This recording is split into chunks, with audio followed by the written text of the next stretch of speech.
حضرت امام اعظم 61 قرآن ختم کرتے ہیں اور میں اور تم ایک آدھا گھنٹہ نہیں کھڑا ہو سکتے. گوڑے درد ہے جی، یہ سارے بہانے ہیں اور یہ سارے شیطان کے مشورے. میں کہتا ہوں چلو جسم میں بیماری ہے کوئی بات نہیں، کھڑا ہو کے نہیں پڑھ سکتا کرسی میں بیٹھ کے پڑھ لے، زمین میں بیٹھ کے پڑھ لے، لیکن یہ تو نہ کر کیونکہ نماز تراویح روزے کی زکات ہے.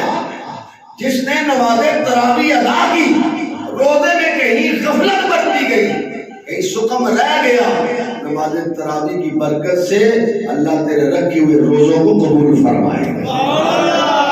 اتنی بڑی عظمت ہے.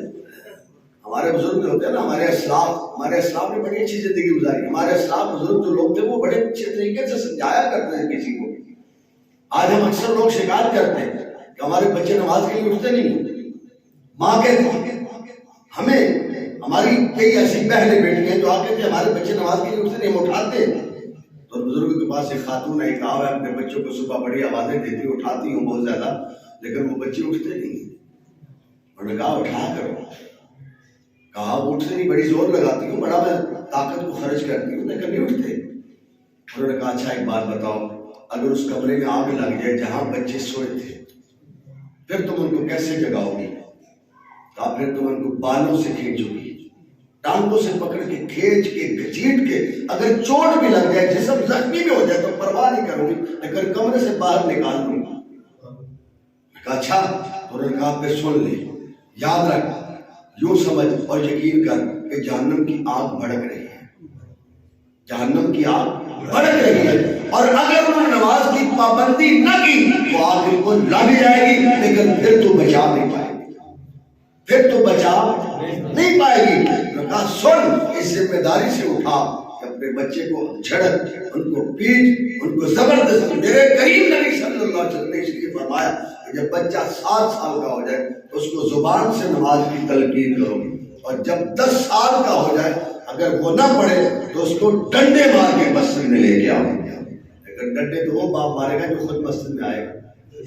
جو خود باپ مسجد میں آئے گا وہ بچوں کو کیسے کہے گا؟ جی بکار یہ یقین جانے یہ حقیقت بات ہے. اور میں آپ کو ایک بات بتا دوں، یہ ہماری کمزوریاں اپنی تو ہیں، ہمارے حکمرانوں کی بڑی کمزوری ہے. ہمارے حکمران کرسی کے نشے کے غرق ہو جاتے ہیں، عزت پروٹوکول میں غرق ہے. لیکن حکمرانوں کی کچھ ذمہ داری ہے، عوام کی بھی ذمہ داری ہے. عوام اپنی ذمہ داری کے کام کرے، حکمران اپنی ذمہ داری کے کام کرے. آپ دیکھ رہے ہیں اعلانات اور اخبارات میں، ٹی وی پر، ہم رمضان پیکج غریبوں کو دے رہے ہیں. جی سنا آپ نے؟ اور ہماری قوم بھی شناختی کارڈ کی کاپیاں لے کے پھر رہی ہے کہ ہمیں پیکج رمضان مل جائے.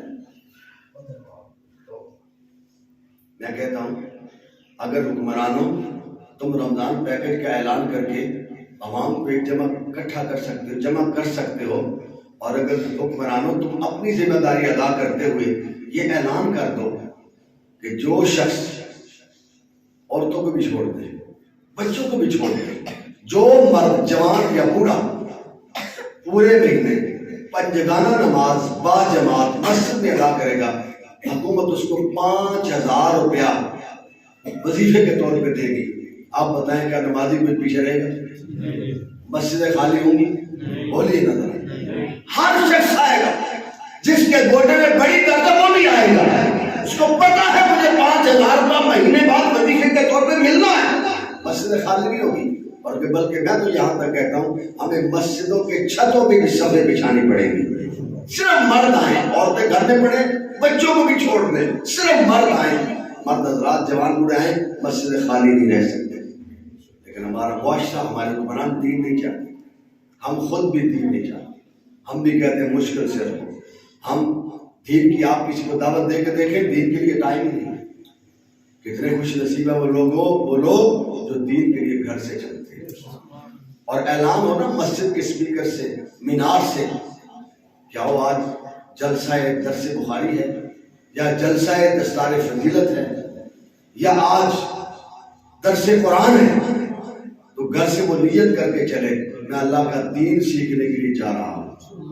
میرے نبی فرماتے ہیں وہ چلتا ہے دین سیکھنے کے لیے، فرشتے اس کے پاؤں کے نیچے پر بچھا رہے ہیں، لیکن ہم نے کبھی سوچا ہی نہیں، ہم نے کبھی سمجھا ہی نہیں۔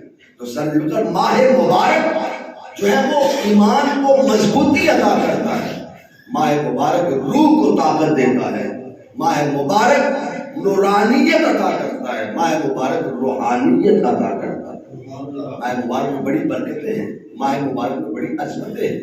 میرے آقا کریم علیہ السلام کے غلام حضور علیہ السلام نے فرمایا یاد رکھو ماہ رمضان کی یہ ایک بڑی عظمت ہے کہ ماہ رمضان میں ہر فرض کا بدلہ 70 فرضوں کے برابر کر دیا جاتا ہے، اور ہر نفل فرض کے برابر کر دیا جاتا ہے۔ اندازہ کریں نا، 2 نفل آج کل آپ پڑھتے ہیں، آپ کو 2 نفل کا ثواب ملے، لیکن یہی 2 نفل آپ رمضان میں پڑھیں گے آپ کو 2 فرضوں کے برابر ثواب ملے۔ اور جو شخص 2 فرض پڑھے گا اللہ کریم اس کو 70 دنیا 140 فرضوں کے برابر ثواب ملے۔ بتائیں رمضان کی کتنی برکت ہے، اور جو اس رمضان میں بھی معروف رہا۔ ابھی 20-25 سال پیچھے آپ چلے جائیں، میں نے اپنی ہوش میں خود اپنی آنکھوں سے دیکھا، آپ میں مجھ سے زیادہ عمر والے لوگ بھی بیٹھے ہیں، آپ نے بھی دیکھا ہوگا ضرور کہ اس وقت لوگ زیادہ تر کام ہاتھ سے کرتے تھے، محنت کش لوگ تھے۔ یہ مشینری ابھی 25 سال کے اندر آئی ہے۔ پہلے کڑھائی کا کام، لوہے کی کڑھائی ہاتھ سے ہوتی تھی، بدان لوگ چلایا کرتے تھے لوہے کا بہت بڑا، لیکن روزہ رکھتے تھے۔ ان کے اندر ایمان کی طاقت بہت زیادہ تھی، جسم کی طاقت، بڑے بڑے کمزور لوگ بھی ہم نے دیکھے، لیکن وہ جسم کی طاقت سے نہیں چلتے، روحانیت کی طاقت سے چلتے تھے۔ اور جب ان مزدوروں کو پوچھا جاتا کہ آپ کام بھی مشقت والا کرتے ہیں اور روزہ بھی گرمی، شدت کی گرمی ہے، روزہ رکھتے ہیں، تو آپ کو روزہ کچھ کہتا نہیں؟ تو میں نے اپنے کانوں سے سنا، وہ کہتے ہیں روزہ کیا کہتا ہے؟ روزہ اپنی جگہ، مشقت اپنی جگہ۔ یہ ہے وہ ایمان کی مضبوطی، یہ ہے وہ تقویٰ جو روزہ رکھنے والے کو روزہ تقوی کی دولت عطا کرتا ہے۔ یہ وہ تقویٰ ہے، وہ کہا کرتے ہیں میں روزہ کچھ نہیں کہتا، روزہ اپنی جگہ، محنت اپنی جگہ۔ روزہ رکھتے تھے اور پھر نمازوں کے وقت نمازیں بھی پڑھتے تھے، وہ لوگ محنت کرتے تھے، پھر ان کے بچے بھی نمازی ہوتے تھے، ان کے گھروں میں رحمتیں ہوتی تھی، وہ چند پیسے، چند روپے کماتے تھے، ان کے گھروں میں خوشحالیاں تھی۔ آج ہم مرغن غذائیں کھانے کے بعد بھی، اتنی رحمتوں کو، نعمتوں کو حاصل کرنے کے بعد بھی پریشان نظر آتے ہیں۔ اس کی وجہ کیا ہے؟ ہم نے تعلق بندگی کو کمزور کر لیا، ہم نے اللہ کے ساتھ جو تعلق بندگی ہونا چاہیے تھا اس کو ہم نے کمزور کر لیا ہے۔